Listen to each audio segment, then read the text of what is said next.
Hey, what's up guys? Today we're going to talk about how to manage your trades. What I mean by managing your trades is what do you do when you try to enter?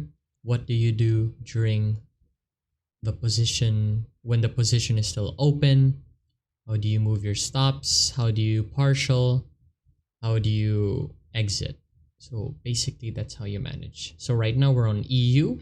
So I took a buy on here and I'm going to explain first why I took a buy on that zone. Right now we go to the 4-hour time frame, or even the 4-hour. You see that EU recently broke this protected low here, meaning this is not a protected low anymore, meaning that this broke this higher low. Now this is now the lower low. Since it broke the previous higher low, then this could be a higher low.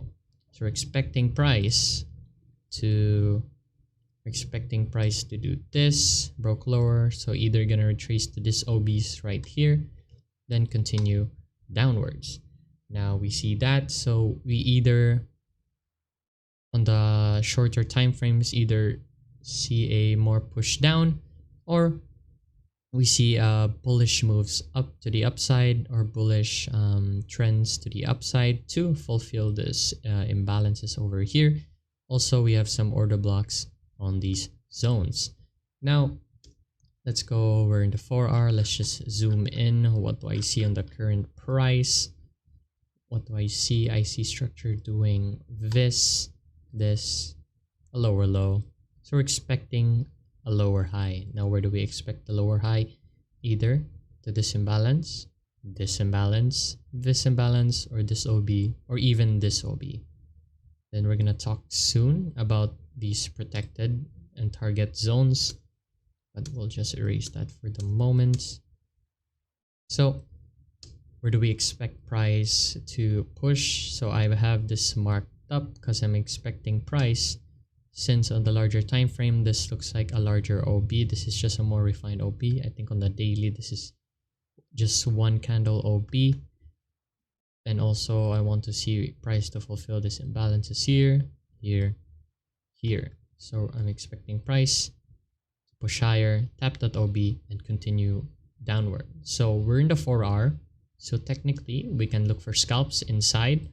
We can look inside for structures forming. Let's say price is going down, broke this higher low.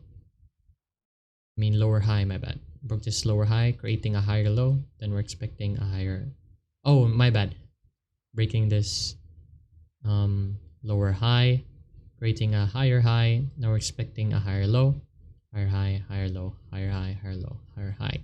Then if we see that type of pattern or type of shift of order flow, then the probable reason for that is price wants to push higher to come mitigate either this zone, or just mitigate or fulfill the imbalances on these candles. So let's just erase that. So we have that. So our trend is currently on a downtrend, but we can look for buys on the short term to go to ride the retracement to this zone. Possibly price could touch here to this zone, then look for shorts to continue to the downside, since overall we're in a bearish trend. Now we go to the, let's go to the 1-hour. So we're looking for structural shifts on the very low time frames, structural shift to the upside, because we're expecting price to at least fulfill this imbalances here, or maybe touch some OBs here, or this larger OB over there. So what do we see at the current moment? We see, oh wait, let's go to the 30-minute, it's more clear. We see structural breaks here on this zone. It's more clear on the 5-minute. Draw structure. Just start from here, higher low, lower high, lower low, possibly a lower high. So we're expecting another lower low to break this current lower low, but failed to do that. Instead broke the lower high, also the other lower high here. So we're expecting a shift to the upside, basically, since it broke structure from this point. So we're expecting a push to the upside. So we were expecting You're expecting price to do a short retracement down to either one of these OBs here, then to push higher to the upside. So now we're gonna look for an OB or a demand zone.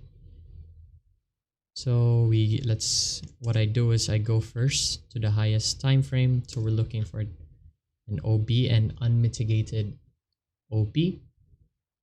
So we'll look at this OB, already got mitigated by this price, so we don't want to look at that. This one already got mitigated by this wick over here. What about this OB? We also can mark this up. This OB got mitigated at the top, so maybe the 50% is still functioning from this OB. So we can mark this up. Already marked one up, but I'll show it to you guys. So we have this marked up OB, then we can look for refinements. We're going to talk about refinements soon on how to properly refine. But for now, we're going to look at, so we have this OB. We also have this larger OB, which technically got mitigated. Price went above that OB, pushed down to mitigate even near the 50%. So possibly this OB is possibly dead. So let's look for a more refined OP. Either this or they got mitigated by this. This one got mitigated already. This one got mitigated already, as you can see. So we go down to the 5-minute, I think. And this is where the management starts.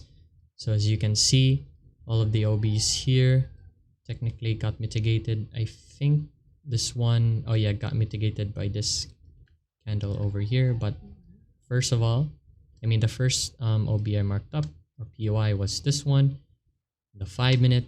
Then so we marked this up. Now we're waiting for confirmation or basically wipe off or just break of structures. So we see on the lower time frame, higher high, higher low, higher high, then breaks these lower lows. Now this is a lower low. Now we're expecting lower high, lower low, lower high, lower low. And the reason for price shifting to a bearish trend is possibly to go lower to come mitigate these zones over here. Let's just erase that. And the reason why I didn't choose this 5-minute other OP over here is, as you can see, it already got mitigated by this wick. Same with this one, got mitigated. Same with this one, got mitigated. This one got mitigated. So let's just mark this up first. So again, the reason why it broke structure and it's forming a short-term bearish move, because probably price or the institutions want to first mitigate an OB here, also fill some tiny imbalances on the way, and try to push higher to the upside. So mitigate here, then push to the upside. Then we see this is the part where I start managing my trades. Oh, my bad. Let's just go back a little bit over here. Then I look for confirmation. Again, I already did a video about this on how to use the seconds time frame. Basically, I use the seconds time frame to look for confirmation or basically Wyckoff schematics. So we're looking for accumulation. Right now we're in the 15-second. We're just waiting for price to tap this POI over here. So what do we see? Possibly this could be a selling climax. Let's just mark this up. Selling climax. This could be an AR over here. I could be wrong. So this wick didn't go higher above from this previous wick. So basically this could be just both ARs or basically creation of liquidity for equal highs for later for the banks later for them to liquidate. Then we see a break of the selling climax, broke lower as you can see. So this could be, just play it a little bit, either this could be your STNB. You can also mark this up as the ST, creation of liquidity. Then this could be the spring. But it went lower. As soon as it went lower to this POI, this is where the management comes in. went lower to the POI. Technically, this is now an invalid zone, so I wouldn't trade from this. Now, what I did to not miss this out, because I really want price to at least do a retracement to the upside, because as you saw, let's go back to the 1R, it hasn't really done a very healthy pullback yet. It just pushed down, maybe some news over here, pushed down heavily. Then even if we check the Fibonacci, as we know, a healthy retracement or healthy pullback is somewhere 50% or 70%. They're expecting at least price to go near or even at the 50%, then go lower. So we also have huge imbalances there. So that's why I want price to at least push up higher. So we go back at the 15-second. Oh yeah. And so it broke lower from my zone. So what do? Either you can stop trading or just look for another entry or another place to enter, or you can do what I did. So I went to the 5-minute. Then I asked myself, why did price go lower from that zone? Probably is to the probable reason is price mitigating this OB over here. Then we can see technically this OB got mitigated by this OB. That's why we had this marked up earlier. And so what I did, I went to the 1 minutes. Then I think I saw, there it is, this one tiny OB over here. It's marked as a point of interest. We have this OB over here. And we see price touching that OB. Let's go back to the 15-second, waiting for confirmation. So right now this could be a spring. Then again, Wyckoff can happen inside Wyckoff, meaning an accumulation. This could be a larger accumulation, and this could be also another accumulation here, forming that tiny schematic, then push higher. So I think I didn't enter due to spread, but on the 5-second, is it this one? Yeah, on the 5-second, I saw a Wyckoff over here to prove it to you. 5-second or 1 second, prove it to you. This could be selling climax, the AR,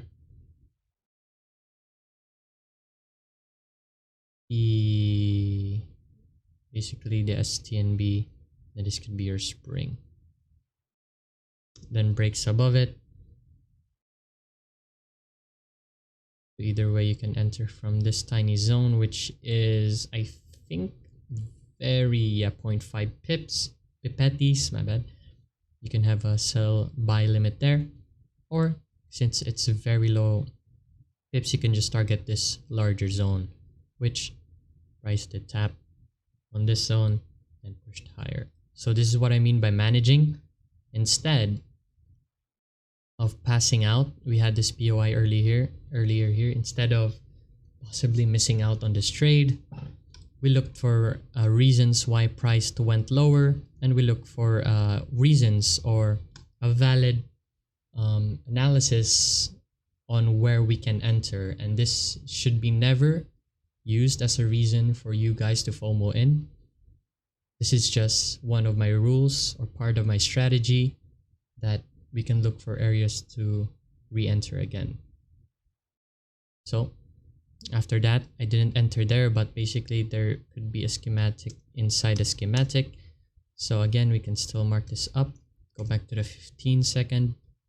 See a spring, breaks higher here. Oops. Have this as a break of structure, meaning this Wyckoff is now a valid Wyckoff. Then we have, I think, yep, I think it was this one. Was it this one I entered on? Yep, I think it was this one. I think I have it here. 15-second. Yep, it was this one. So I entered from there. Had my entry here and my stop below. Yeah, I had my stop below here. The reason why, this is one of also the ways of managing your trade or your analysis. The reason why I put my stop below here instead of this low of this OB here, because technically this still hold. This is a 1.2 pip stop. Let's just put it here, 1.1, 1.11 pip stop. The reason why I put it here, since I see imbalance here. Also, I see another OB here, so price could, let's just remove this. Price could technically just push down, touch this OB, and pushed higher. So I had my stop, conservative stop, even though it's still a very tight stop, 1.9 pips on EU. So I had this open, then as soon as it broke structure here, then I moved my stop to here. I had my trailing stop over here, and this is the part where I manage my trades. I had my trailing stop there. The reason I put my trailing stop there, since this is a break of structure, or a break structure here, meaning higher high, created a new higher high, so we're expecting higher low, higher high. Basically, we're expecting price higher low, higher high, higher low, higher high. We're expecting that, since this is what we see on structure doing. And that's why I put my stop here, because price could just tap this OP over here. It's OV there, could tap it, then continue higher to the upside. That's why I have my stop instead from here. Put it here, because price could tap this OP. So if we play this out, they created new structural highs. So it created cut because naisaba kayo.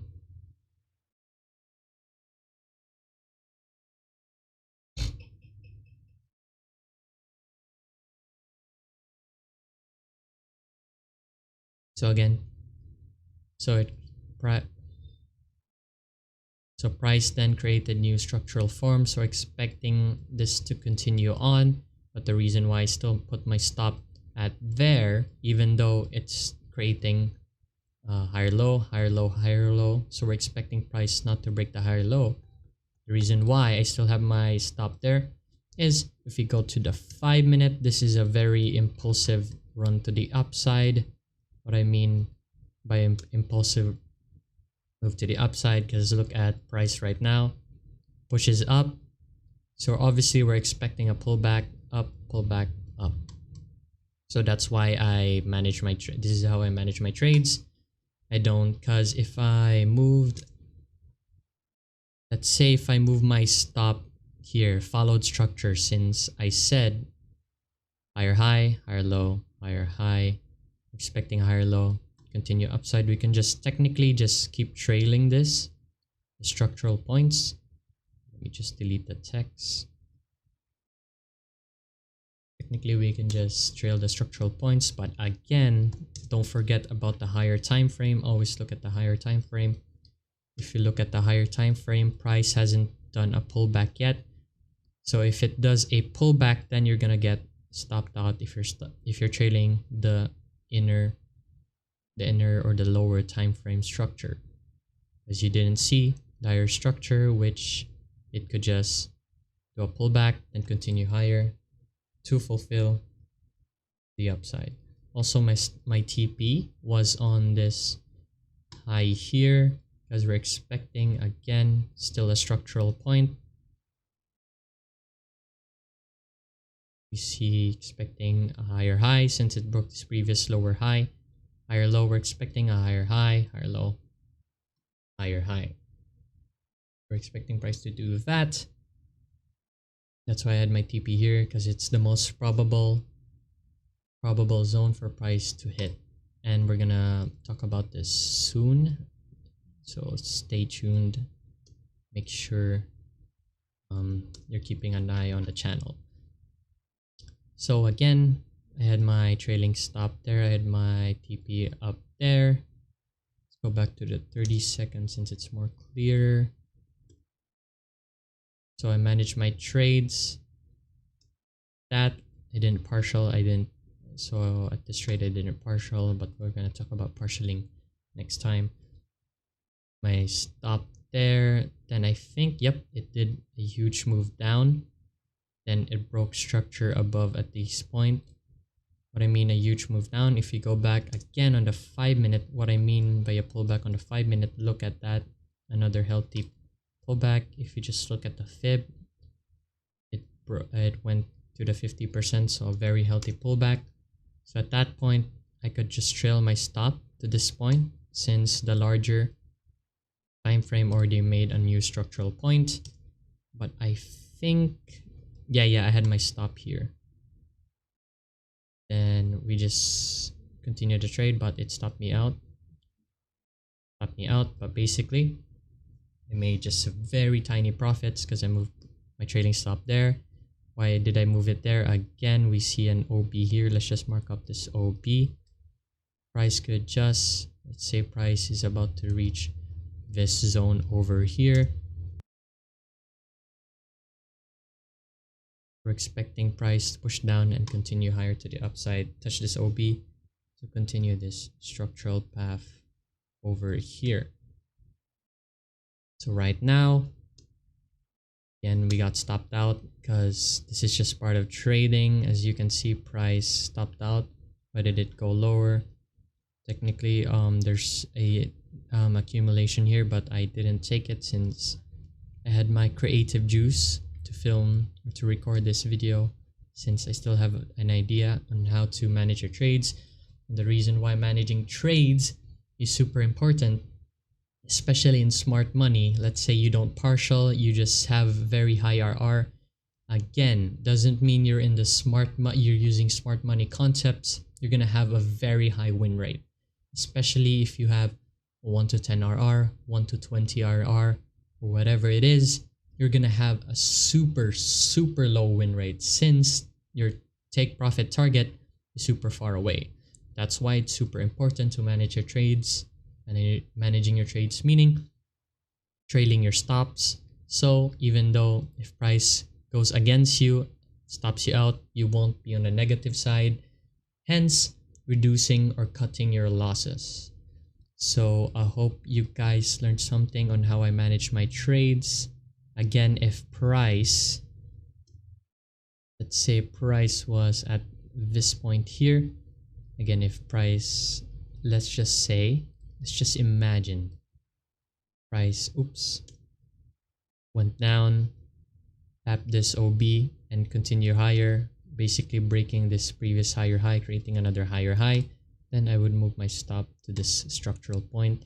Because again, we're expecting price, let's say there's an OB on this zone, we're expecting price to push down, touch that OB and continue higher, then hitting our TP. And this doesn't mean that you get a loss, that you take a loss, then this strategy sucks. Again, there's no strategy that has 100% win rate. There could be, but basically, what, a martingale strategy? I don't know. Basically, a very risky strategy. So again, doesn't mean you'll have strings of losses, 4 losses in a row, 5 losses in a row, then you're gonna quit using that strategy. That's why I always backtest, forward test, because every strategy has a drawdown period. If you don't let that drawdown period happen, then you're not gonna reach the profit period of that strategy. Do you get what I mean? So that's it for the video. Thanks for watching.